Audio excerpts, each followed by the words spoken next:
Good afternoon and welcome. Today is Christmas Eve. I'm coming to you from FM 88.3 WST Weststone Radio. I'm Mike Preodor, and I'll be reading Charles Dickens' 1943 A Christmas Carol. I hope you enjoy. Stave 1, Marley's Ghost. Marley was dead, to begin with.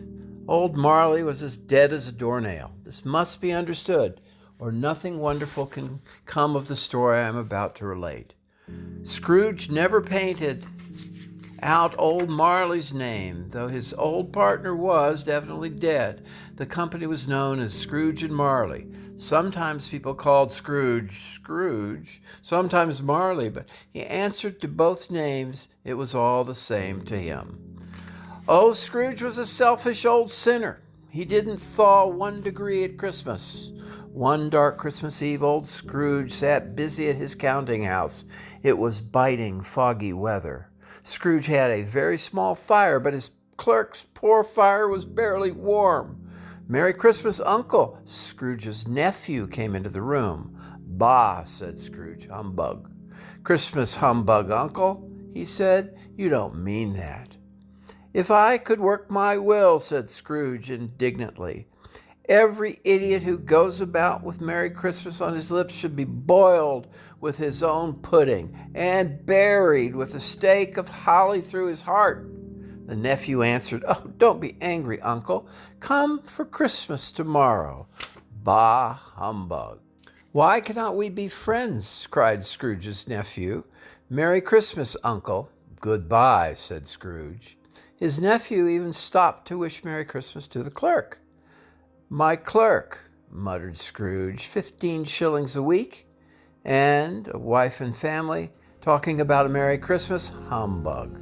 Scrooge's nephew had let 2 other people in. They bowed to him. "Mr. Scrooge or Mr. Marley?" said one of the gentlemen.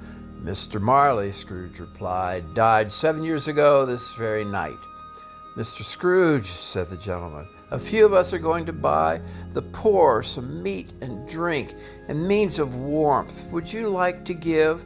"Nothing," said Scrooge. "They can go to debtor's prison. Many would rather die." "If they would rather die," said Scrooge, "they had better get on with it and decrease the surplus population. Good afternoon, gentlemen." Scrooge went back to his work. Meanwhile, the fog and darkness and biting cold thickened. One cold young boy stooped down at Scrooge's keyhole to sing a Merry Christmas carol. But at the first sound of "God bless ye, merry gentlemen, may nothing you dismay," Scrooge jumped up so that the singer fled in terror, leaving the keyhole to the fog. At length the hour of shutting up arrived. Scrooge nodded to the clerk, who instantly snuffed out his candle and put on his hat. "You want all day tomorrow, I suppose," said Scrooge. The clerk observed that it was only once a year. "A poor excuse for picking a man's pocket every 25th of December," said Scrooge. "Be here all the earlier the next morning." Scrooge went home to his gloomy house. The yard was dark, and the fog and frost hung about the house. Now the knocker on his door was very large and ordinary, but tonight it looked like Marley's face. Marley's face. The eyes were wide open, and its grayish color made it horrible. As Scrooge looked, it became a knocker again. He did look carefully, but there was nothing behind the door, so he said "pooh-pooh" and closed it with a bang. He closed his door and double-locked himself in. He walked through the rooms to see that everything was all right and sat by the fire. "Humbug," he said, and then he heard it, a clanking noise from the cellar, as if some person were dragging a heavy chain. The cellar door flew open with a booming sound, and he heard the noise coming up the stairs, then straight towards the door. "Humbug," said Scrooge. It came on through the heavy door, passed into the room before his eyes. Marley, the chain Marley pulled was long, and made the cash boxes, keys, padlocks, and purses His body was transparent so that Scrooge could see the 2 buttons on his coal behind. "What do you want with me?" said Scrooge. "Who are you?" "In life I was your partner, Jacob Marley." "Humbug. I tell you, humbug." At this, the spirit raised a frightful cry, shook its chains. Scrooge fell upon his knees, asked the ghost, "Do you believe in me or not?" "I do," said Scrooge. "I must. But why do you spirits walk the earth, and why do they come to me?" "It is required of every man," the ghost replied, "that the spirit within him should walk abroad and among his fellow men. And if that spirit does not go forth in life, it is condemned to do so after death." "You're chained," said Scrooge, trembling. "Tell me why." "I wear the chain I forged in life," replied the ghost. "I made it link by link and yard by yard, and of my own free will I wore it." Scrooge trembled more and more. "Do you know," pursued the ghost, "your chain was as heavy as this 7 Christmas Eves ago. You have made it longer since then." "But you were always a good man of business, Jacob," faltered Scrooge. "Business!" cried the ghost, wringing his hands again. "Mankind was my business. Kindness was my business. I am here tonight to warn you," pursued the ghost. "You will be haunted by 3 spirits." "I think I'd rather not," said Scrooge. The specter floated out upon the bleak dark night. "Expect the first tomorrow," said the ghost, "when the bell tolls 1. Expect the second the next night and the same hour, the third the next night at the last stroke of 12. When it had been said these words, the specter floated out upon the bleak dark night. The air was filled with moaning phantoms, and every one of them wore chains like Marley's ghost. They faded away. Scrooge closed the window and examined the door by which the ghost had entered. It was still as he had double-locked. With his own hands, he tried to say, "Humbug," but stopped, and he went straight to bed and fell asleep in an instant. Stave 2. The first of 3 spirits. When Scrooge awoke, it was dark. The chimes of a neighboring church struck the hour with a deep, melancholy 1. Light flashed up to the room, and curtains of his bed were drawn aside, I tell you, by a hand, and Scrooge found himself face to face with the unearthly visitor who drew them as close as I know how to you. It was a strange figure, like a child or an old man. Its white hair hung about its neck and down its back, and yet the face had not a wrinkle in it. Its legs and feet were bare. It wore a white tunic and a shining belt. It held a bunch of fresh green holly in its hand and had its dress trimmed with summer flowers. "Are you the spirit whose coming was foretold to me?" asked Scrooge. The voice was soft and gentle. "I am the ghost of Christmas past." "Long past?" inquired Scrooge. "No, your past." It put on its strong hand, clasped him gently by the arm. "Rise and walk with me." They passed through the wall and stood upon an open country road. Now it was a clear, cold winter day with snow upon the ground. "Good heavens," said Scrooge, "I was a boy in this place." He wiped away a tear and begged the ghost to lead him. "You recollect the way?" inquired the spirit. "Remember it?" cried Scrooge. "I could walk it blindfold." They walked along the road. Scrooge recognized every gate and tree until a little town appeared in the distance. Some shaggy ponies tottered towards them with boys upon their backs. All these boys shouted at each other merrily. Scrooge knew and named them every one. "These are but shadows of the things that have been," said the ghost. "They do not see us." But why was he filled with gladness when he heard them tell each other Merry Christmas? As they parted, What was Merry Christmas to Scrooge? What good had it ever done him? The school is not quite deserted, said the ghost. A lonely child neglected by his friends is still there. Scrooge said he knew it and cried. They soon approached a large house, its windows broken and many rooms cold and bare of food. They went, the ghost and Scrooge, to the back of the house and a room with desks. At one of these desks, a lonely boy was reading near a feeble fire, and Scrooge sat down beside the poor forgotten self as he used to be. He said, "Poor boy," and cried again. "I wish," Scrooge muttered, after drying his eyes with his cuff, "but it's all too late now." "What is the matter?" asked the spirit. "Nothing," said Scrooge, "nothing. There was a boy singing a Christmas carol at my door last night. I should have given him something, that's all." The ghost smiled thoughtfully, waved his hands, saying as he did so, "Let us see another Christmas." And there he was, alone again, when all the other boys had gone home to the holidays. The door opened and a little girl came darting in, put her arms about his neck. "I have come to bring you home, dear brother," said the child. "We're to be together all Christmas long and have the merriest time in all the world." "Your sister," said the ghost, "always a delicate creature, but she had a large heart." "So she had," said Scrooge. "You're right, spirit." "She died a woman," said the ghost, "and had, I think, one child, your nephew." Scrooge answered sadly, "Yes." All at once they were in a busy city. Here, too, it was Christmas time again, but it was evening, and the streets were lighted up. The ghost stopped at a warehouse door and asked Scrooge if he knew it. "Know it," said Scrooge. "I was apprentice here." A sight of an old gentleman behind a high desk, Scrooge cried in great excitement, "Why, bless his heart, it's Fezziwig, alive again!" Scrooge's former self, now a young man, came in beside his fellow apprentices.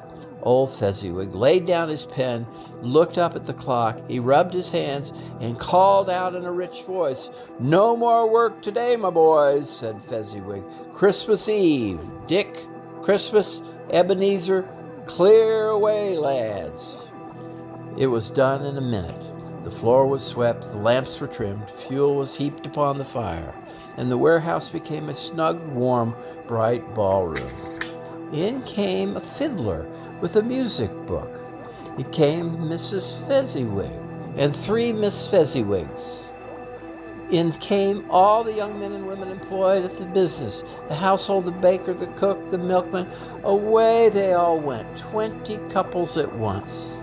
There were dances, games, and there was a cake and roast beef and mince pies and plenty of ale. During this time, Scrooge had acted like a man out of his wits. He enjoyed everything. Now that he remembered the ghost, he became conscious that all was looking full upon him.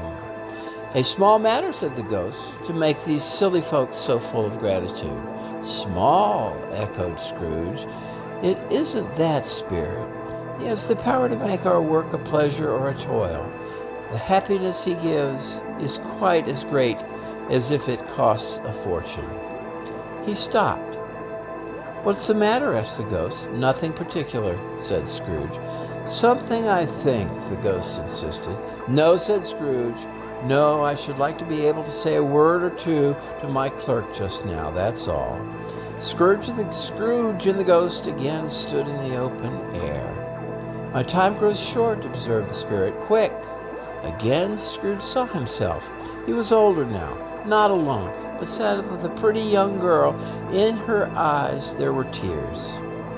"It matters little to you," she said softly. "Another idol has taken my place. It is love of money. Goodbye. May you be happy in the life that you have chosen." "Spirit," cried Scrooge, "show me no more. I cannot bear it. Leave me. Take me back. Haunt me no longer." He was conscious of being exhausted and of being on his own and in his own bedroom. He had barely time to reel to bed before he sank into a heavy sleep. Stave 3, the second of the spirits, of the 3 spirits. Scrooge waited again. Now, when the bell struck 1, he saw a ghostly light coming from the next room. He shuffled to the door. A strange voice called him by his name and bade him enter. The room was hung with holly and mistletoe. And mighty blaze went roaring up the chimney. Heaped up like a throne were geese pies, plum puddings, chestnuts, oranges, pears, cakes, and punch. Upon this food couch there sat a jolly giant, who held a glowing torch high up to shed its light on Scrooge. "Come in," exclaimed the ghost. "You know me better, man." Scrooge entered timidly and hung his head. "I am the ghost of Christmas present," said the spirit. "Look at me." Scrooge reverently did so. It was clothed in a green robe bordered with white fur. Its feet were bare, and on its head it wore a holly wreath, set there and there with shining icicles. "You have never seen the likes of me before," exclaimed the spirit. "Spirit," said Scrooge, "conduct me where you will. I went forth last night and I learned a lesson which is working now. Tonight, if you have anything to teach me, please let me profit by it. Touch my robe." Feast, fire, room all vanished instantly, and they stood in the city streets on a snowy Christmas morning. The sky was gloomy, and yet there was an air of cheerfulness abroad, like a summer day. Soon the steeples began the people of church, and away they came, flocking through the streets in their best clothes and with the happiest faces. The good spirit led him straight to Scrooge's clerks, holding to his robe, and at the door the spirit smiled and stopped to bless Bob Cratchit's dwelling. Think of that! Bob had but 15 shillings a week himself, and yet the ghost of Christmas presents blessed his little house. Then up rose Mrs. Cratchit, dressed poorly in a worn dress. "What has ever got your precious father, then?" said Miss Cratchit to his little Cratchits. "And your brother, Tiny Tim?"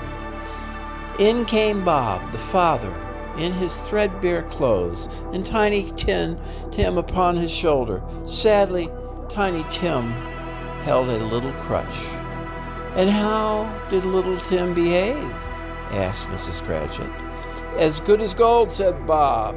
"He told me that he hoped that the people saw him in the church because he was a cripple, and it might be pleasant to them to remember upon Christmas Day who made lame beggars walk and blind men see." At last the dishes were set and the grace was said. Bob said he didn't believe there ever was such a goose cooked. Mrs. Cratchit brought in the pudding, like a speckled cannonball blazing with brandy and with Christmas holly stuck into the top. A wonderful pudding. Bob proposed a toast. "A Merry Christmas to us all, my dears. God bless us." "God bless us every one," said Tiny Tim, the last of all.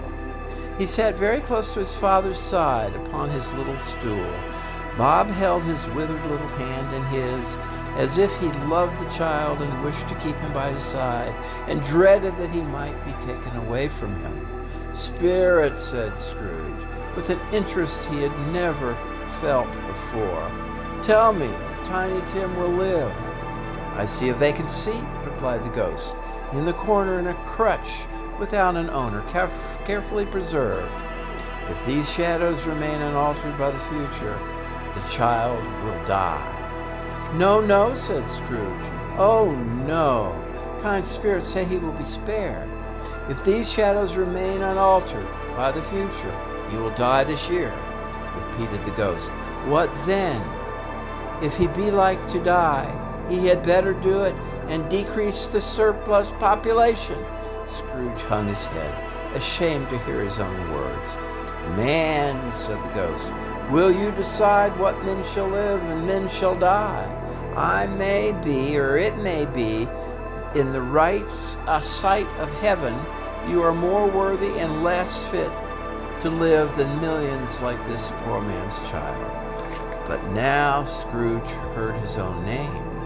Mr. Scrooge toasted Bob to give Mr. Scrooge, the founder of this feast. The founder of the feast indeed, cried Mrs. Cratchit, reddening. My dear Miss Bob Cratchit, smiled the answer, Christmas Day. I'll drink the health for your sake in the days, said Mrs. Cratchit, but not for his. Long life or to him. A Merry Christmas and a Happy New Year. The children drank the toast after her, and they didn't care for it. Scrooge was the ogre of the family. The mention of his name cast a dark shadow on the party. By and by, they had a song from Tiny Tim, who has a sweet voice and sang it very well indeed. They were not a handsome family. They were not well-dressed, but they were happy, grateful, pleased with one another, and contented with the time. Scrooge watched them, especially on Tiny Tim, until the last.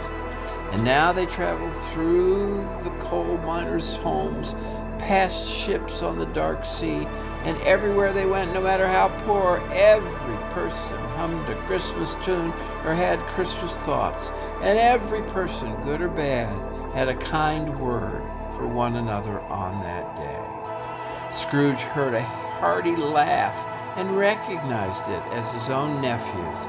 He found himself in a bright, gleaming room, and the spirit standing smiling by his side. Ha ha, laughed Scrooge's nephew. He said that Christmas was a humbug. As I live, he believed it too. More shame for him, Fred, says Scrooge's niece indignantly. He's a comical old fellow, said Scrooge's nephew, and not so pleasant as he might be. However, his offenses carry their own punishment, and I am sorry for him, who suffers by his own ill whims, himself always. They had some music played, some games, and it was good to be children sometimes, and never better than at Christmas. They all played and sang, and so did Scrooge, singing quite loud. He belonged like a boy to be allowed to stay with the guests until they departed. But this, the Spirit said, could not be done. Much they saw, and far they went, and everywhere the Spirit he left his blessing. It was a long night, and Scrooge noticed that the ghost grew older, and he noticed that his hair was gray. Are spirits' lives so short? Asked Scrooge. My life upon this globe is brief, replied the ghost. It ends tonight at midnight. Hark, the time is drawing near. The bell struck 12, and the spirit disappeared. As the last stroke ceased to vibrate, he remembered the prediction of old Jacob Marley, and lifting up his eyes, beheld a solemn phantom, draped and hooded, coming like a mist along the ground towards them. Stave 4, the last of the spirits. The phantom approached in a deep black garment, which left nothing of it visible save one bony hand. I am in the presence of the ghost of yet Christmas is yet to come, said Scrooge. You are about to show me shadows of things that will happen. Is that so, spirit? Scrooge's legs trembled beneath him. Ghost of the future, he exclaimed, I fear you more than any specter I have seen so far, but I know your purpose is to do me good, and I am prepared to bear your company, and do it with a thankful heart. Will you not speak to me? It gave him no reply. The hand was pointed straight ahead. Lead on, said Scrooge, lead on. The night is precious times to me. I know, lead on, spirit.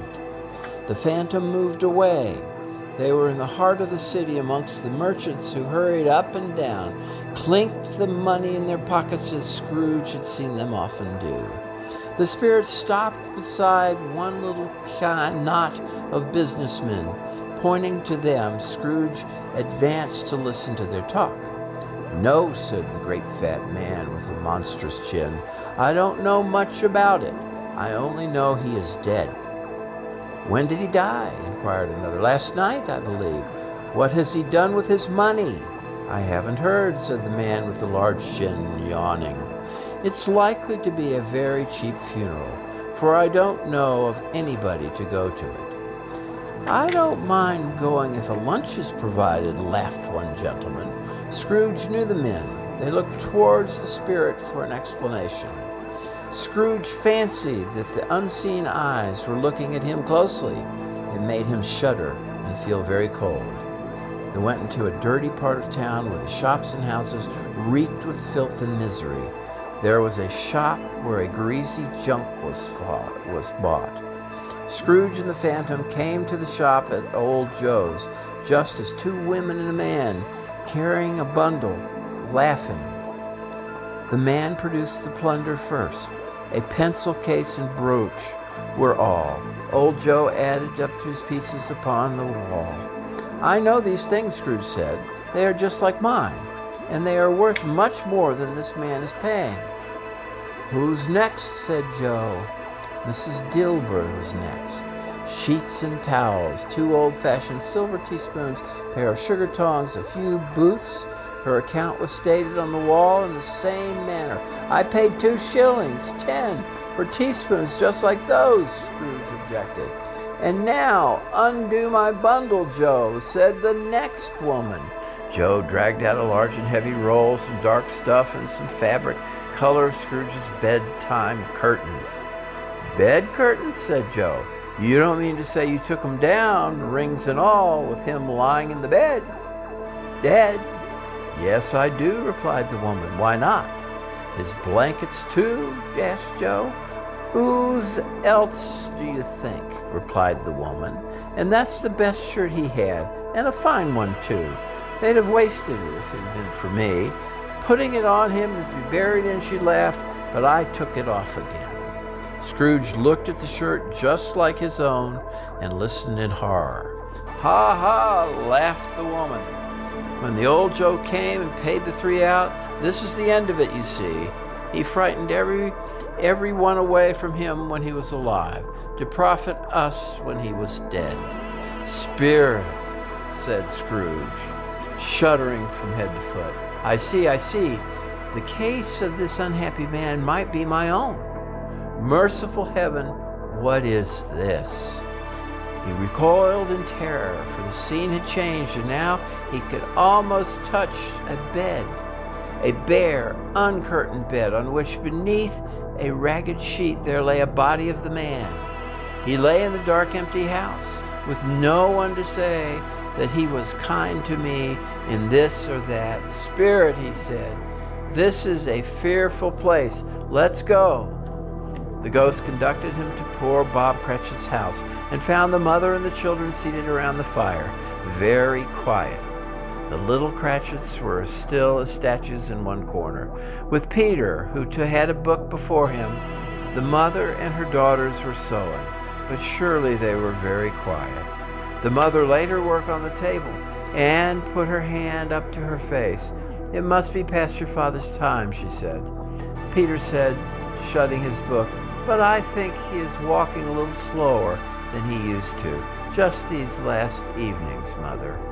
"At last," she said, "he used to walk with Tiny Tim upon his shoulders, very fast indeed, but he was a very light person to carry, and his father loved him so. Ah, there's your father coming now." She hurried out to greet him. Bobs broke down all at once and cried. He couldn't help it. They drew about the fire and talked. Bob told them about the extraordinary kindness of Mr. Scrooge's nephew, whom he had scarcely seen but once. "I am heartily sorry for it," Mr. Cratchit said. "The sorry you are for his good wife. I am sure none of us forget poor Tiny Tim. Shall we?" "Never, Father," cried they all. "Spectre," said Scrooge, "tell me what man that was whom we saw lying dead." The ghost of Christmas yet to come did not answer, but led him straight on until they reached an iron gate. A churchyard here. Then the wretched man, whose name he had now to learn, lay underneath the ground. The spirit stood among the graves and pointed down to one. "Answer me one question," said Scrooge. "Are these the shadows of things that will be, or are they shadows of things that may be only?" He followed the finger and read upon the stone of the grave his own name, Ebenezer Scrooge. The finger pointed from the grave to him and back again. "No, Spirit, oh no, no." The finger still was there. "Spirit," he cried, tightly clutching at his robe, "hear me. I am not the man I was. Why show me this? I am past all hope." For the first time, the hand appeared to shake. "Good Spirit," he pursued, "I will honor Christmas in my heart and try to keep it all the year. I will live in the past, the present, and the future. The spirits of all these shall strive within me. I will not shut out the lessons that they teach. Oh, tell me, I may sponge away the writing on this stone." In his agony, he caught the spectral hand. The phantom's hood and dress shrunk, collapsed, and dwindled down into the bedpost. Stave 5, the end of it. Yes, and the bedpost was his own. The bed was his own, the room was his own. Best and happiest of all, time before him was his own, to make amends in. "I will live in the past, the present, and the future," Scrooge repeated as he scrambled out of bed. "The spirits of all three shall strive within me. Oh, Jacob Marley, heaven and the Christmas time be praised for this. I say it on my knees, oh, Jacob, on my knees." His face was wet with tears. "They are not torn down," cried Scrooge, folding one of his bed curtains in his arms. "They are not torn down, rings and all. They are here. I am here. The shadows of the things that would have been may be dispelled. They will be. I know they will." "I don't know what to do," cried Scrooge, laughing and crying at the same time. "I am as light as a feather. I am as happy as an angel. I am as merry as a schoolboy. I am as giddy as a drunken man. A Merry Christmas to everybody. Happy New Year to all the world." He had frisked into the sitting room and was now standing there, perfectly winded. "There's the door to which the ghost of Jacob Marley entered," cried Scrooge, starting off again and going around the fireplace. "There's the corner where the ghost of Christmas Present sat. There's the window where I saw the wandering spirits. It's all right. It's all true. It all happened. Ha, ha, ha!" Really, for a man who had been out of practice for so many years, it was a splendid laugh. "I don't know what day of the month it is," said Scrooge. "I don't know how long I've been among the spirits. I don't know anything. I'm quite a baby. Never mind. I don't care. I'd rather be a baby." The churches began ringing out the loudest, lustiest pearls he had ever heard. Clash, clang, hammer, ding, dong, bell. Oh, glorious, glorious. Running to the window, he opened it and put out his head. No fog, no mist. Clear, bright, cold, golden sunlight, heavenly sky, sweet fresh air, merry bells. Oh, glorious, glorious. "What's today?" cried Scrooge, calling downwards to a boy in his Sunday clothes. "Eh?" returned the boy. "What's today, my fine fellow?" said Scrooge. "Today?" replied the boy. "Why, it's Christmas Day." "It's Christmas Day?" said Scrooge himself. "I haven't missed it. The spirits have done it all in one night. They can do anything they like. Of course they can. Of course they can. Hello, my fine fellow." "Hello," returned the boy. "Do you know the poultry shop in the next street at the corner?" Scrooge inquired. "I should hope I did," replied the lad. "An intelligent boy," said Scrooge. "A remarkable boy. Do you know whether they've sold the prize turkey that was hanging up there? Not the little prize turkey, the big one." "What? The one as big as me?" returned the boy. "What a delightful boy," said Scrooge. Yes, yes, it's hanging there now," replied the boy. "Is it?" said Scrooge. "Go and buy it." "What?" exclaimed the boy. "I am in earnest," said Scrooge. "Go and tell them to bring it here, that I may give them the direction where to take it." "Come back," said with the man, "and I'll give you a shilling. Come back with him in less than 5 minutes, and I'll give you half a crown." The boy was off like a shot. "I'll send it to Bob Cratchit," whispered Scrooge, rubbing his hands and spitting and laugh. He shan't know who sends it. It's twice the size of Tiny Tim." He wrote the address somehow and went downstairs to open the door to the street, ready for the coming of the portiers. As he stood there, waiting for the arrival, the knocker caught his eye. "I shall love it as long as I live," said Scrooge, patting it with his hand. "It's a wonderful knocker. Here's the turkey. How are you? Merry Christmas." It was a turkey. "Why, it's impossible to carry that to Camden Town," said Scrooge. "You must have a cab." The chuckle with which he said this, and the chuckle with which he paid for the turkey, and the chuckle with which he paid for the cab, and the chuckle with which he recompensed the boy, were only to be exceeded by the chuckle with which he sat down breathless in his chair again, and chuckled till he cried. He dressed himself all at the best, and at the last got out of the streets. People were there, coming by and pouring forth as they had seen them with the ghosts of Christmas present, and Scrooge regarded every one with a delightful smile. 3 or 4 good-humored fellows said, "Good morning, sir, Merry Christmas to you." And Scrooge said often afterwards that of all the happy sounds he had ever heard, those were the happiest to his ears. He had not gone far when, coming on towards him, he beheld the gentleman who had walked into his counting-house the day before. It sent pangs across his heart to think of how this old gentleman would look upon him when they met, but he knew that the path lay straight ahead before him, and he took it. "My dear sir," said Scrooge, quickening his pace, and taking the old gentleman by both hands, "how do you do? I hope you succeeded yesterday. It was very kind of you. A Merry Christmas to you. Sir, allow me to ask your pardon. And will you have the goodness to allow me to give you—" Here Scrooge whispered in his ear. "Lord bless me," cried the gentleman, as if the breath were taken away. "My dear Mr. Scrooge, are you serious?" "If you please," said Scrooge, "not a farthing less. Many great back payments are included in it, I assure you. Will you do me that favor?"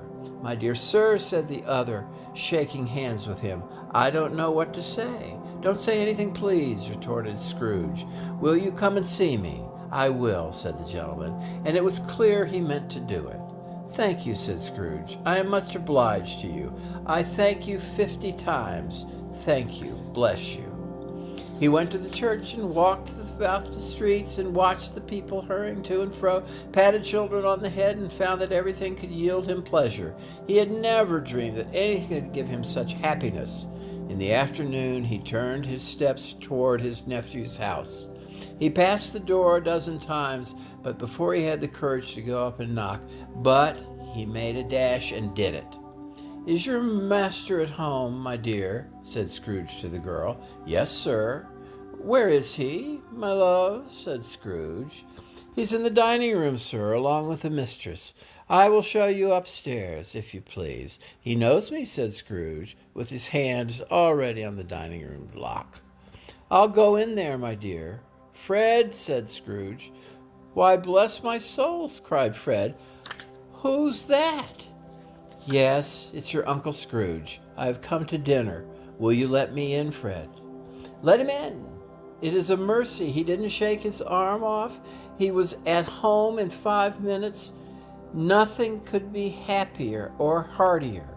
Wonderful party, wonderful games, wonderful happiness." But he was early at the office the next morning. He was early there.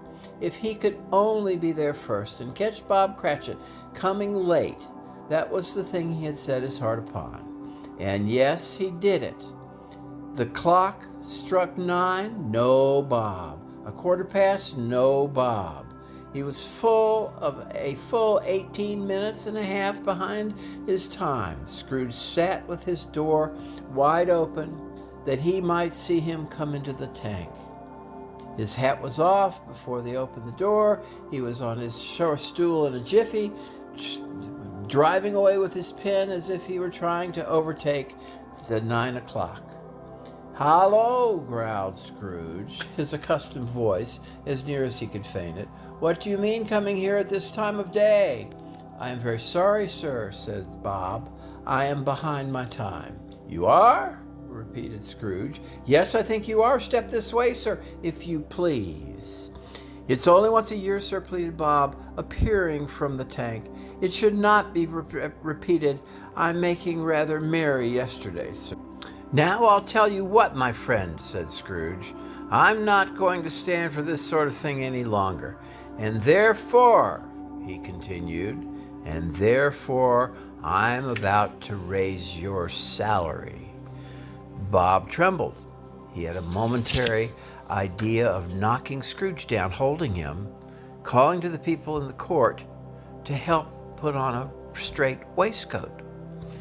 "A Merry Christmas, Bob," said Scrooge with an eagerness and earnestness that could not be mistaken as he clapped him on the back. "A merrier Christmas, Bob, my good fellow, than I have given you for many a year. I'll raise your salary and endeavor to assist your struggling family, and we will discuss your affairs this very afternoon, Bob. Make up the fires and buy another coal scuttle before you dot another I, Bob Cratchit."